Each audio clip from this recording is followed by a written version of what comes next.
మన ప్రభువును రక్షకుడైన యేసుక్రీస్తు పరిశుద్ధ నామమున వందనాలు. ప్రియమైన సంఘ ప్రియమైన బిడ్డలారా, మరి ఉదయకాల సమయం దేవుని వాక్యం ధ్యానించే ముందుగా ప్రార్థన చేసుకుందాం. ప్రార్థన.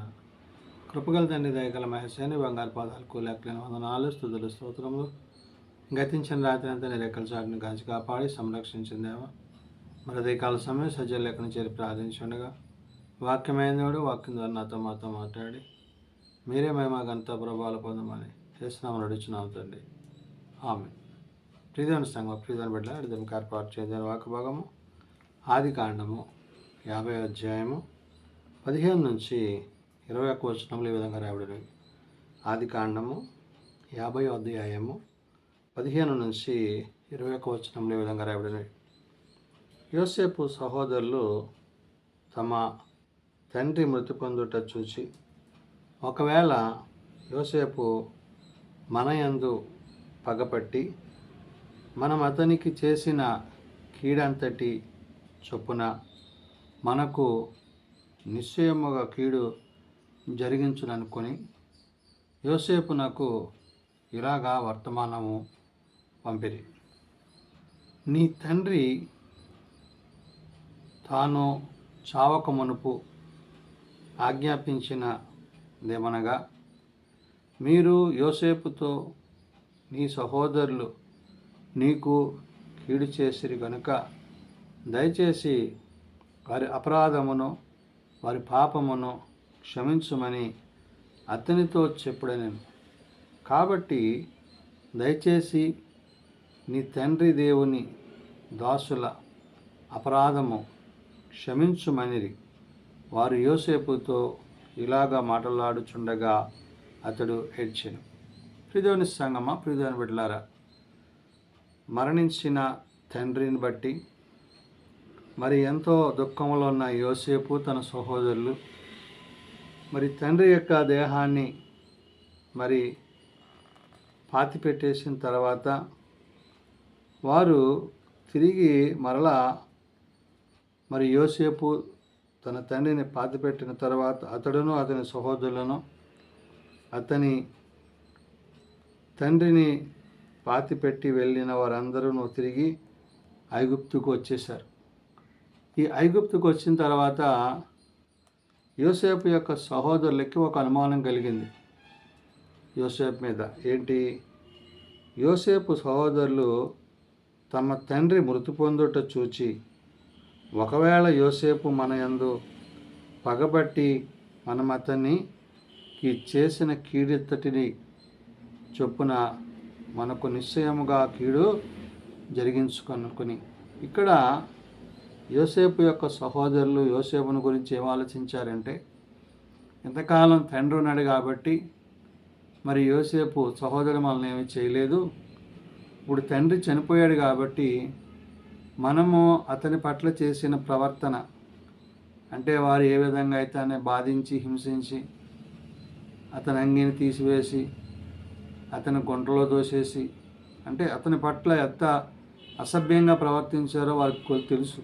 కాబట్టి ఇక్కడ అవన్నీ గుర్తు చేసుకుంటూ వారు ఏమనుకుంటున్నారంటే, ఇప్పుడు ఒకవేళ మన సహోదరుడు యోసేపు అవి తెలుసుకొని గుర్తు చేసుకొని మనల్ని బాధ పెడతాడేమో అని, చంపుతాడేమో అని భయం కలిగింది. అందుకనే యోసేపు సహోదరులు అతని తండ్రి మృతి పొందుట చూచి, ఒకవేళ యోసేపు మన యందు పగబట్టి మనం అతనికి చేసిన కీడంతటి మరి చొప్పున మనకు నిశ్చయముగా కీడు జరిగించును అనుకొని ఈ విధంగా వారు ఆలోచించినప్పుడు యోసేపునకు ఇలాగా వర్తమానం పంపిరి.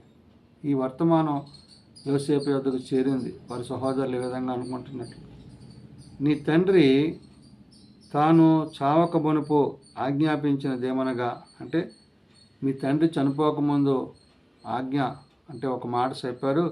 అదేంటంటే అంటూ, మీరు యోసేపుతో నీ సహోదరులు నీకు కీడు చేసిరి గనుక దయచేసి వారి అపరాధమును వారి పాపమును క్షమించుమని అతనితో చెప్పుడనెను.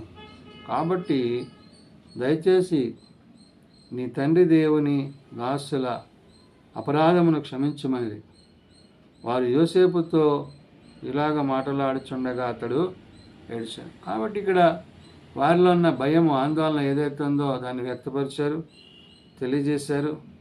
కాబట్టి దయచేసి మమ్మల్ని క్షమించు, అంటే మేము చేసిన తప్పే నీ పట్ల అని వాళ్ళు తమ తప్పులను ఒప్పుకుంటూ ఏమంటున్నారు, తమ తండ్రి దేవుని దాసులు అంటున్నాడు. అంటే మీ తండ్రి ఎవరినైతే సేవించాడో, ఇప్పుడు యోసేపు ఎవరినైతే సేవిస్తున్నాడో ఆ దేవుని పక్షంగా వేడుకుంటూ మాట్లాడుతూ అలాగ చెప్పినప్పుడు ఆ మాటలు విన్న యోసేపు ఏడ్చాడు.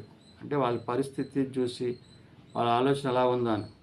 అయితే మరియు అతని సహోదరులు పోయి అతని ఎదుట సాగిలపడి, ఇదిగో మేము నీకు దాసులమని చెప్పగా, ఇవన్నీ చెప్పిన తర్వాత అతని దగ్గరికి వెళ్ళి వారు సాగిలపడి నమస్కారం పెడుతున్నారు. అంటే యోసేపుకున్న ఆ యొక్క అధికారాన్ని బట్టి యోసేపు తనని ఏమన్నా చేస్తాడేమన్న భయం వాళ్ళకు కలిగింది. అయితే యోసేపు భయపడకుడి, నేను దేవుని స్థానమందున్నాను. అంటే దేవుడు ఎలాంటి నిర్ణయాన్ని తీసుకుంటాడో, ఎలాంటి ఆలోచన కలిగి ఉంటాడో అలాగే ఆలోచిస్తాను తప్ప పగ తీర్చుకునే పద్ధతి నాది కాదు అని చెప్పి ఒక దేవుని బిడ్డగా, దేవుని యొక్క మరి సేవకునిగా, విశ్వాసిగా, మరి యెహోవా యందు నమ్మిక కలిగిన వాడైనాడు. కాబట్టి యోసేపు భయపడకుడి, నేను దేవుని స్థానమందు ఉన్నానా అంటూ, అంటే నేనేమన్నా దేవుణ్ణా అంటూ తను ప్రశ్నించాడు. అంటే దేవుడే తప్ప క్షమించడానికి ఎవరో కాదు. అయినా కానీ తను అంటున్న మాట, మీరు నాకు కీడు చేయని ఉద్దేశించితిరి కానీ ఏమంటున్నాడు, నేను నేటి దినమున జరుగుచున్నట్లు అనగా బహు ప్రజలను బ్రతికించున్నట్లుగా అది మేలుకే దేవుడు ఉద్దేశించను. కాబట్టి ఇవంతా కూడా దేవుని యొక్క ప్రణాళికలో భాగంగా ఆయనే మీ ద్వారా ఈ విధంగా జరిగించాడు. ఆయన ద్వారా ఇవన్నీ జరిగినప్పుడు దాని ప్రకారమే ఇవన్నీ జరిగినాయి తప్ప మీ అంతటిగా మీరు చేసింది కాదని చెప్పి సహోదరులను బలపరుస్తున్నాడు, ధైర్యపరుస్తున్నాడు. మీరు నాకు కిడి చేయని ఉద్దేశించితిరి కానీ ఏమంటున్నాడు, నేటి దినమున జరుగుచున్నట్లు, ఈ రోజుల్లో జరుగుతున్నట్లుగా అనగా బహు ప్రజలను బ్రతికించున్నట్లుగా, అంటే అనేకులను జీవింపచేయడానికి అది మేలుకే దేవుడు ఉద్దేశించాడు. కాబట్టి అది దేవుని చిత్తము అని యోసేపు సహోదరులు చెప్తున్నాడు. కాబట్టి భయపడకూడదు, నేను మిమ్మను మీ పిల్లలను పోషించదనని చెప్పి వారిని ఆదరించి వారితో ప్రీతిగా మాట్లాడాను. కాబట్టి మీలో ఉన్న భయాన్ని, ఆందోళన తొలగించుకొని మిమ్మల్ని, మీ పిల్లల్ని నేను పోషిస్తాను అంటే ఒక ధైర్యాన్ని, అంటే తండ్రి చనిపోయినప్పుడు మరి యోసేపు యాకోబు యొక్క శక్తిని, బలాన్ని, దైవ బలాన్ని కలిగిన వాడిగా ఆ ధైర్యంతో తన సహోదరుల పట్ల మాట మాట్లాడుతూ అంటున్నాడు. కాబట్టి భయపడకుడి, నేను మిమ్మల్ని మీ పిల్లలను పోషించదనని చెప్పి వారిని ఆదరించి వారితో ప్రీతిగా మాట్లాడాడు. కాబట్టి దైవ ప్రేమ కలిగిన వాడిగా, దేవుని ప్రేమ కలిగిన వాడిగా ఈ విషయాలను తన సహోదరులకు అతడు తెలియజేసి తాను దేవుని పట్ల ఉన్న ఆ ప్రేమకు తగినవాడే ఉన్నాడని వాక్యము తెలియజేస్తుంది. కాబట్టి నేడు యోసేపును గురించి సహోదరులు తప్పుగా ఆలోచించినప్పటికీ యోసేపు మాత్రము దాని ఎంత మాత్రమును మరి తనదని అనుకొనక అది దైవచిత్తమని భావించి వారి పట్ల ప్రేమ కలిగి, వారి పిల్లల పట్ల, వారందరి పట్ల ప్రీతి కలిగిన మాటలు పలికిన వాడిగా ఉన్నాడని పరిశుద్ధాత్మ దేవుడు తెలియజేసిన మాటలు. ప్రార్థన చేసుకుందాం. కృపగల తండ్రి, దయగల ప్రభువా, నిజమైన ఆయన, నిన్ను నమ్మిన వారిని నువ్వెంత మాత్రమును విడిచిపెట్టువాడవు కావు. కాబట్టి నాయన యోసేపు అయా తన సహోదరులు తన పట్ల చేసిన విషయంలో వాళ్ళు అభ్యంతర పడినప్పటికీ అది ఎంత మాత్రము సరైనది కాదని తెలియజేసి, సమస్తము నీ చిత్తమైనదని వివరించి వారికి తెలియజేసి వారిని పోషించడానికి, వారి బిడ్డలను పోషించడానికి నీవు నీ సేవకు నిలబెట్టుకున్నావు. కాబట్టి నాయన, నిన్ను నమ్మువారందరూ నాయన నీ వల్ల ఆదరింపబడి, దీవింపబడి, పోషింపబడుతూ నీలో కొనసాగువారు ఉంటారని నేడు వాక్యమును బట్టి పరిశుద్ధాత్మ దేవుడు తెలియజేస్తున్నాడు. కాబట్టి ప్రభువా, నీ అందరి మేమును మా అందరి నీ మాటలు నిలిచినట్లు మా అందరికీ మీ సహాయము దయచేయమని, జీవము కలిగిన నీ మాటల చేత జీవింపజేసి ఈ దినమందు మీ కృపయందు మమ్మల్ని కాపాడి మీ ప్రేమయందు మమ్మల్ని బలపరచు, మీరు అక్కడికే మమ్మల్ని సిద్ధపరచమని యేసునామం నడుచున్నాం తండ్రి. ఆమేన్. పరలోకమందున్న మా తండ్రి, నీ నామం పరిశుద్ధపరచబడుగాక, నీ రాజ్యం వచ్చుగాక, నీ చిత్తం పరలోకమందు నెరవేర్చినట్లు భూమి మీద నెరవేరుగాక. మా అనుదినాలను మాకు తెచ్చి మళ్ళీ ప్రార్థన చేసిన వారిని మేము క్షమించి ఉన్న ప్రకారం ఆ ప్రార్థనలను క్షమించు. శోధనలో ఏకాదశులను తప్పించు. రాజ్యము, శక్తి, మహిమ నిరంతరము నీవే నా తండ్రి. ఆమేన్.